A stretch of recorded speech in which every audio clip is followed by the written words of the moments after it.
Literatura en HJCK. Esta semana, la Vicepresidencia de la República presentó de manera oficial un libro conmemorativo del Bicentenario de la Independencia de nuestro país. Una obra clave para académicos y a quienes interese conocer la obra de nuestro país, por supuesto, cuya edición estuvo a cargo del historiador y catedrático Daniel Reisbeck, a quien tenemos en línea en HJCK. Daniel, bienvenido a HJCK, gracias por estar con nosotros. Leonardo, muchas gracias a ustedes, es un placer.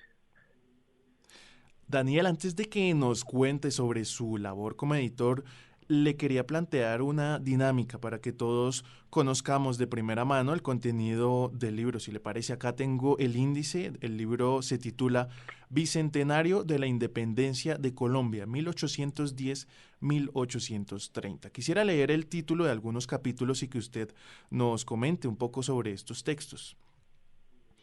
Por supuesto. El número 7 es la expedición botánica como acto imperial. ¿Quién lo escribe?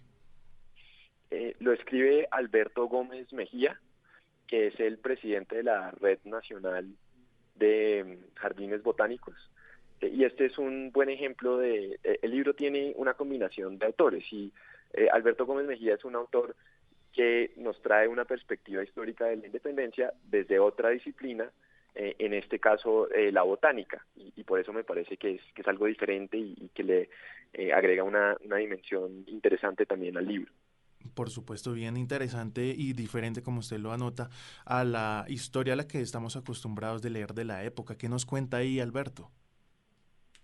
Pues es muy crítico y es curioso porque, digamos, yo que trabajé varios años en la Universidad del Rosario, en general, en Colombia se exalta mucho la expedición botánica. Uh-huh. Él es algo crítico y cita a varios historiadores, textos que también, digamos, son críticos en cuanto a las motivaciones económicas, por ejemplo, de la corona española de llevar a cabo la expedición botánica más allá que por, digamos, razones puramente científicas.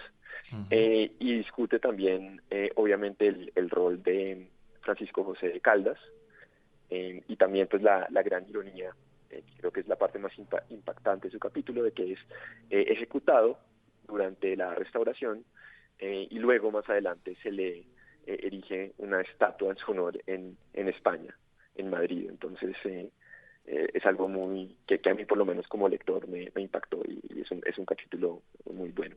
Claro, otro que me llamó la atención es el número 3. Escolásticos, Francisco Suárez, Juan de Mariana y las revoluciones de América. Así es, este capítulo lo escribió Eric Graf, que es estadounidense, pero es un hispanista reconocido y es uno de los máximos expertos sobre todo en el Quijote.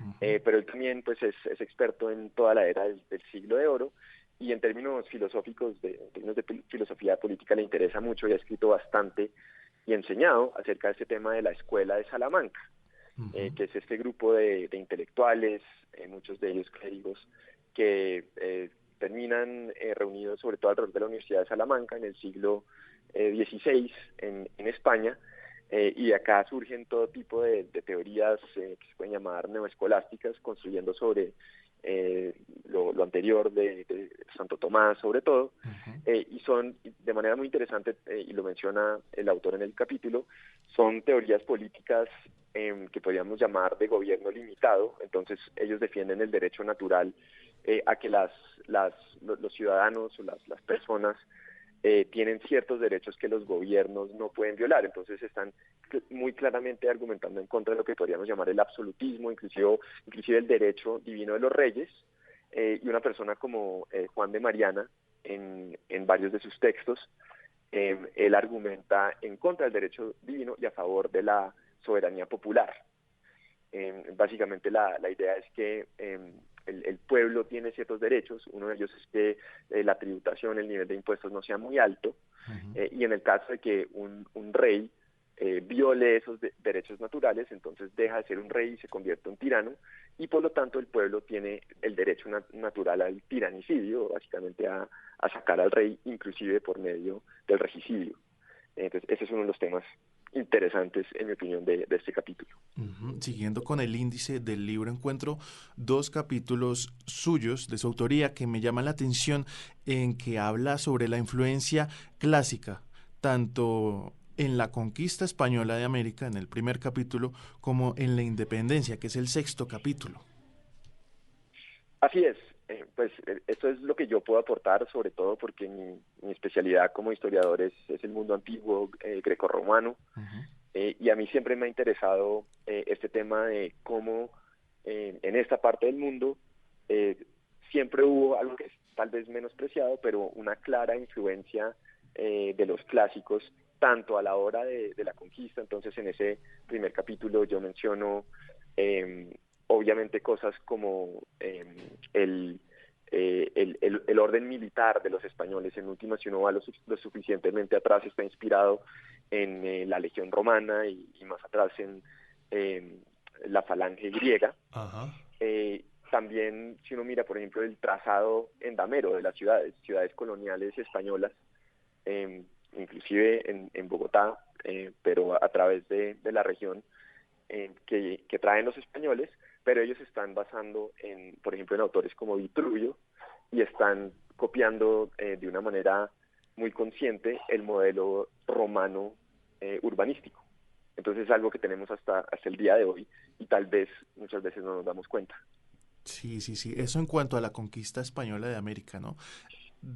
Y por otra parte, usted nos habla también de la influencia clásica en la independencia. Así es, y eso es algo, por lo menos para mí, fascinante. Entonces, inclusive al inicio del capítulo, yo dejo una cita que es de las cartas de Bolívar a Santander y Santander a Bolívar. En este caso, Bolívar le escribe a Santander, ya entrado en el proceso de independencia, y dentro, a menos que nuestra nueva Grecia, como la vieja, después de la guerra del Peloponeso, en estado de ser conquistada por un nuevo Alejandro, lo que tampoco se puede prever ni adivinar, le escribe Bolívar a Santander. Entonces, ellos claramente están pensando en este nuevo experimento de una república, y el modelo primordial son los modelos antiguos, de las repúblicas antiguas, porque recordemos que el experimento estadounidense es relativamente nuevo en esta época. Hoy sabemos que es exitoso y muy exitoso, pero en esa época todavía no lo sabían. La República de Venecia, que era un gran referente republicano, acaba de básicamente ser destruida en la era napoleónica. Entonces, cuando uno pensaba en una república que era algo nuevo, pero también basado en lo antiguo, y el principal modelo, que es mi argumento en el capítulo, era la República Romana. Y Bolívar, por ejemplo, lo tenía también muy claro. Y él, algo que me parece fascinante también es que en su discurso de Angostura, Bolívar celebra tanto la Constitución británica de Gran Bretaña como la Constitución romana.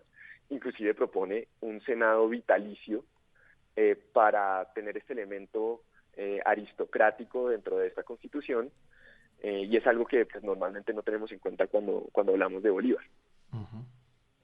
Siempre esa influencia clásica, entonces, no solamente en el arte, como ya conocemos en el Renacimiento, sino en la política y además en América. Es algo muy, muy curioso y que la verdad yo no lo había contemplado. Sí, el modelo político, y a mí me impactó, digamos, haciendo la investigación para el libro, porque Bolívar, un gran biógrafo de Bolívar, que es John Lynch, escribe en su biografía que Bolívar, porque Bolívar no dominaba, a diferencia de otros próceres, Bolívar no dominaba las lenguas clásicas. Entonces acá yo también en el capítulo menciono a Francisco de Miranda. Francisco de Miranda inclusive estuvo en Grecia, y de cierta manera se inspiró en ver esas ruinas griegas, y recordemos que Grecia en ese momento estaba bajo ocupación otomana todavía. Entonces fue una doble inspiración, digamos, para Miranda, tanto en el sentido de que él veía a los griegos como un pueblo oprimido y se identificaba como americano, y también viendo la antigüedad como un ejemplo, por ejemplo, de las guerras, lo que yo menciono, las guerras persas médicas, que fueron las guerras de liberación de los griegos unidos contra un imperio. Entonces, eso por un lado. Volviendo al tema de John Lynch, John Lynch dice Bolívar no tenía esta formación clásica, él se inspiraba más en modelos ilustrados, pero leyendo, por ejemplo, el discurso de Angostura, para mí fue evidente que Bolívar tenía un concepto muy avanzado y muy sofisticado de las constituciones antiguas y las diferentes opciones que había. Entonces, por ejemplo, Bolívar es muy crítico acerca de la democracia y cuando hace una crítica constantemente se refiere a la democracia ateniense, que después de la Segunda Guerra del Peloponeso entra en una crisis y en una especie de anarquía, y Bolívar vez tras vez trae este ejemplo para argumentar a favor de un sistema más aristocrático, por eso le gusta el sistema romano con el Senado vitalicio, y no tanto la democracia pura ateniense. Me gustaría invitarlo, Daniel, para que nuestros oyentes conozcan un poco más de este trabajo que usted hace y su escritura, que nos lea un fragmento de este capítulo 6, la influencia clásica en la independencia. Perfecto. Entre los próceres americanos, el aprecio por los máximos ejemplos de la Constitución mixta antigua no se limitó a Francisco de Miranda. En su discurso de Angostura de 1819, Bolívar declaró que Roma y la Gran Bretaña son las naciones que más han sobresalido entre las antiguas y modernas. Ambas nacieron para mandar y ser libres. Los americanos debían estudiar y emular el modelo británico en su republicanismo, es decir, en sus elementos más romanos y no en la monarquía medieval.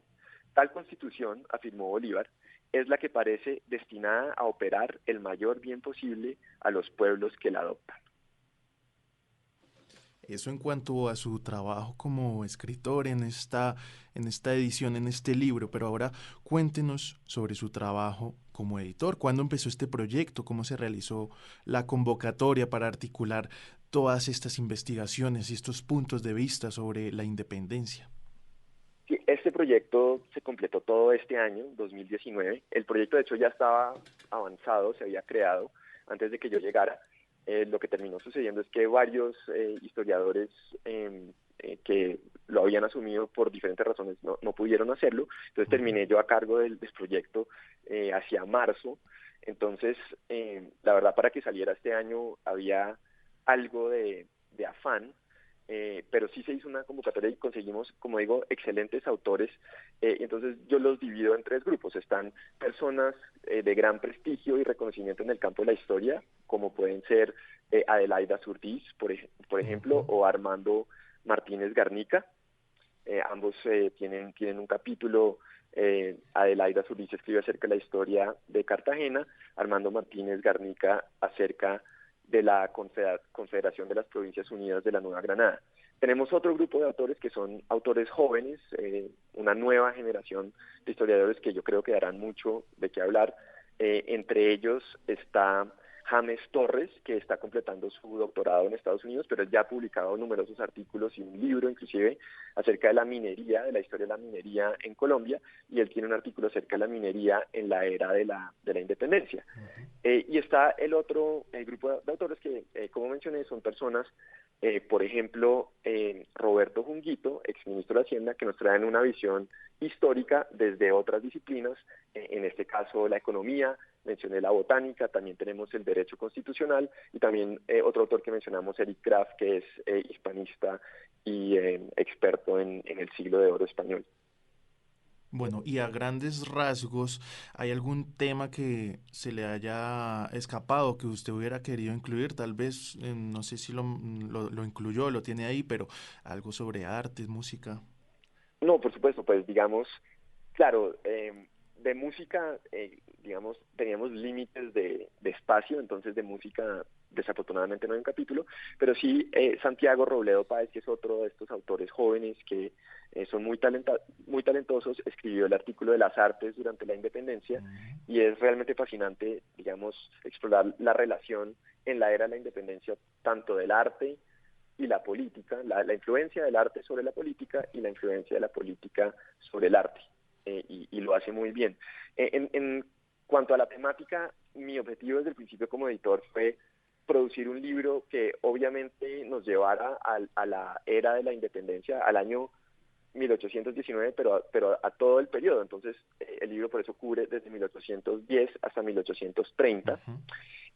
Y la idea era producir un libro que fuera relevante para el lector del año 2019. Entonces, por eso también escogimos numerosos temas que aún son vigentes y eran vigentes para nuestros antepasados también, como pueden ser los impuestos. Entonces Roberto Junguito escribe el capítulo acerca de Castillo y Rada, el primer secretario de Hacienda, lo que para nosotros sería un ministro de Hacienda. Está el comercio internacional, la deuda externa en otro capítulo.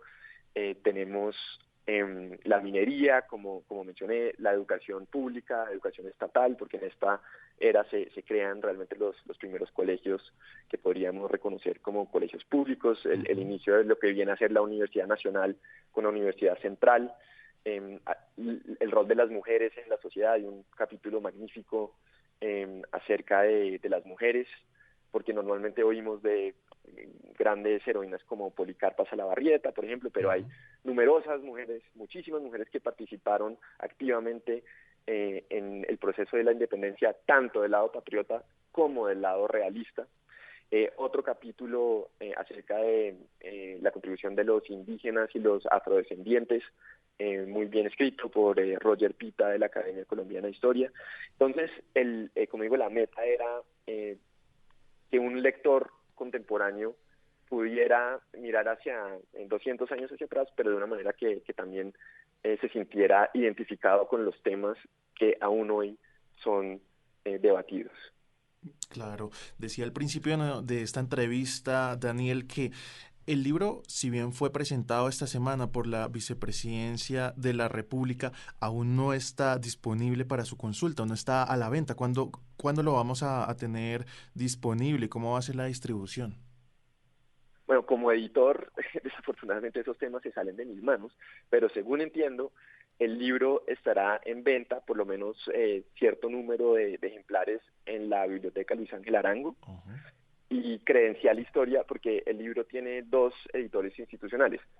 Yo trabajé con Credencial Historia, de la revista Credencial, y el Banco de la República. Entonces, por un lado, como digo, según entiendo, estará en venta en la Biblioteca Luis Ángel Arango, y entiendo que la revista Credencial también venderá otro número de ejemplares. Hablamos del libro Bicentenario de la Independencia de Colombia, 1810-1830, un libro conmemorativo de 2 siglos de independencia que presentó esta semana el gobierno nacional y cuya edición estuvo a cargo del historiador Daniel Reisbeck. Daniel, muchísimas gracias por atendernos. Muchas gracias a usted, Leonardo.